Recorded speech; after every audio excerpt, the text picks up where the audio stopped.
get on top of that shoulder a lot more.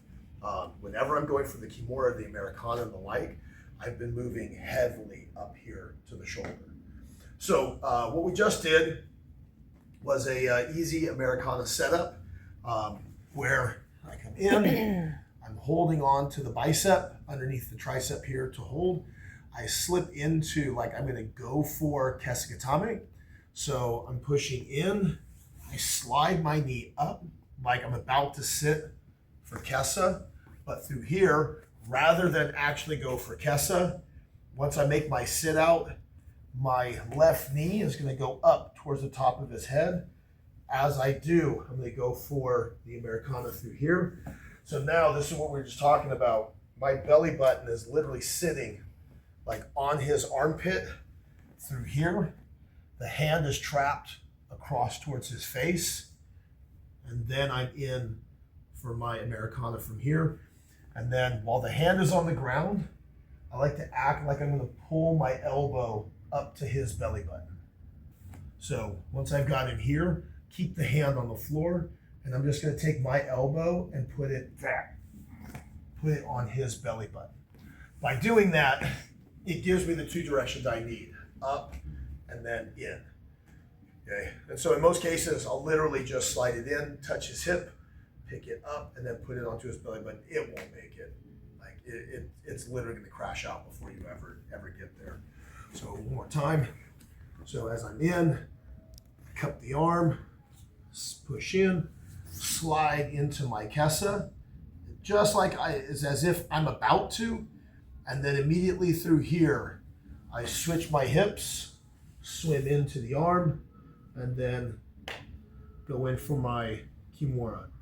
So now, as is very typical through here, he'll start to potentially straighten out his arm. So all I'm gonna do is slide from my own wrist up to my own bicep, and notice I'm rolling to put his thumb on the ground, okay?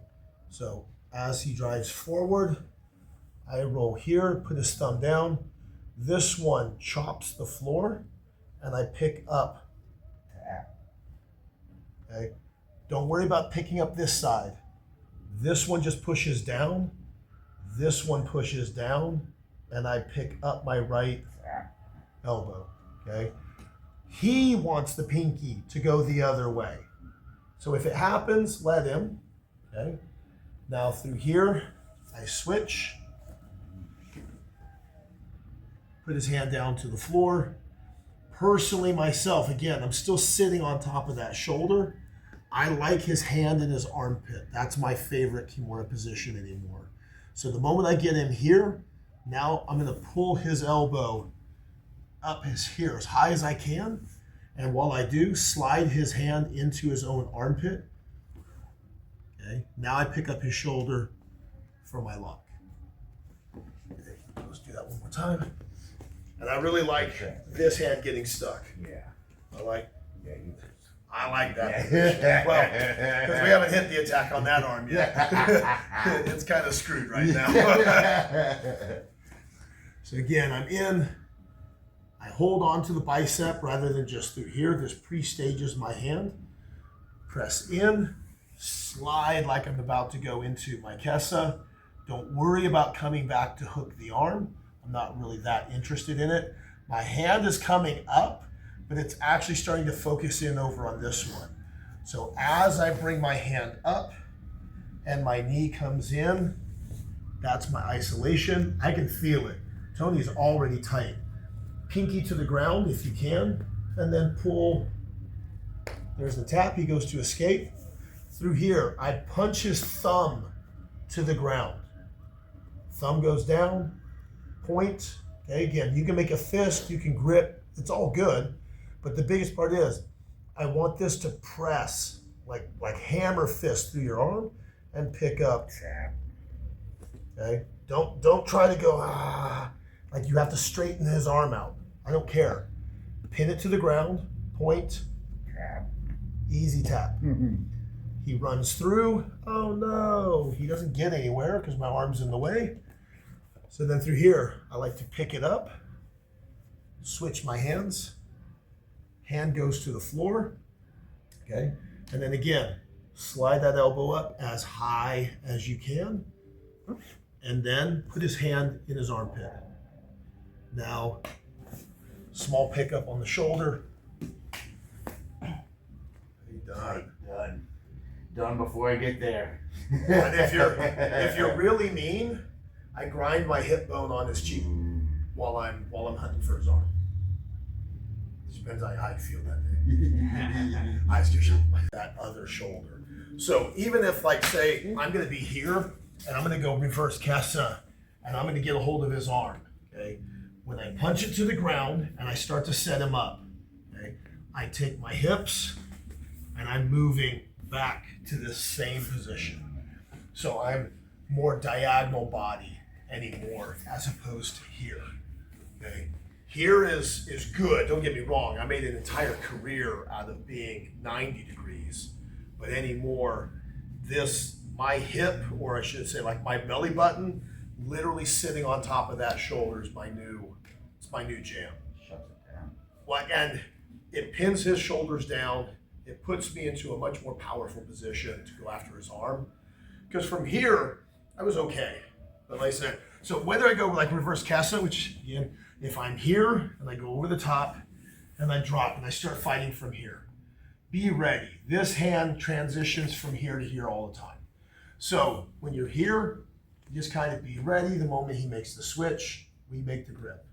Through here, cup, we're gonna push his hand down, grip. And now through here, when I bring my knee, I slide it back. And then again, I want to get to where, again, I drop heavy pressure onto that shoulder and hold. Now again, through here, I like to pull that elbow back and slide his hand to his armpit. Now, look at my left hand. It's almost parallel to his body. The left hand right now is my power. Because literally, I'm just pulling, going this way. So when I'm in, if you need to, pop, pop, pop, pop, pop. Okay? And now again through here. Punch the ground to lift the elbow. It's another big part of the way I'm doing my pressure. It's like doing a push-up. Punch the floor to lift. Punch the floor to lift. As opposed to thinking I need to twist, okay, put something on, and now I'm just lifting the lever to make the rotation. All right, let's try a couple times. Okay. All right, so we're trapping the arm. We were sliding into kesa like we were going to slide into kesa. This was actually the trick, okay? Because again, as soon as I slide forward, most people are thinking we're gonna go into here. But as soon as I make that slide, as I come in, I make the slide, make that heavy step towards his head, and you see how the arm is already getting stuck, okay? That's why in a lot of instances, this hand will come to help out, and that's how it becomes exposed. That's one of the easiest ways, okay? So then, again, like we said, I drop, and I'm literally putting my belly button on his armpit, okay? So we locked him up here. Oh no! He ran all the way around trying to hide. So now through here, as I come in, it's not uncommon if we're wearing gis, he's allowed to grab his own gi, grab whatever to try to hide it. If we're doing no gi, you're not allowed to grab anything. If you're doing like the UFC or MMA or things of that nature, you can grab your own clothes. You can't grab theirs. So even in like an MMA fight and the like, he could grab his own shorts. Oh, really? He could grab his own gloves. He just can't grab mine. That's the illegal side. Okay, so you can kind of consider that to be like a clothing optional. Like, that's funny. Man, hard crowd. So if I bring him in and I'm struggling because of his grips or something of that nature, okay, we have a couple different things that we can ultimately end up doing. When he ends up gripping on, he kind of creates his own prison and his own trap. So a couple things that we can do is I can come in, I slide down, and I put my elbow right onto his grip. And then I can play with my own bicep. Now what I'm going to do through here is I'm going to pry my elbow to go through his grip to break in. So he's struggling through here. I slide till my elbow is literally right at his grips. I have my hand down here so that if he thinks he's going to let go and just think he's going to straighten out his arm real fast, my hand's there to kind of stop him. Okay. And then through here, I'm just going to take the tip of my elbow and pry it in. Now that we've got him here, I can cross him up or go back to my grip. So again, like grab your shorts, Tom. Oh no, oh no. Okay, again, I can slide in. There goes my elbow, and I just cup this one on his. Okay, now as I lean in, there goes my elbow to crunch his grip, force him to let go. Okay. In pure no-gi, he can't grab anything. He can grab onto his own hands, things of that nature, grab onto his thigh, but he can't grab his clothes. MMA, he can grab his own shorts, he can grab his own gloves, but he can't grab mine and I can't grab his. Okay, and then if you're doing gi, then they can grab everything. Grab their belt, grab their pants, if it's there, they can grab it and use it. And so having the ability to pry that grip away, okay, one of the easiest that you can go with, I mean, you can sit there and try to overpower them, or like I say, you can come in, slide and put your elbow right into their grip. I like to come over the arm because if he thinks he's going to go, ha, no, played yourself. You just ran right into the kimura, and then through there, then pry your elbow into, it's like right here, right off that thumb. Oh, because the thumb is usually the weak spot of almost all grips.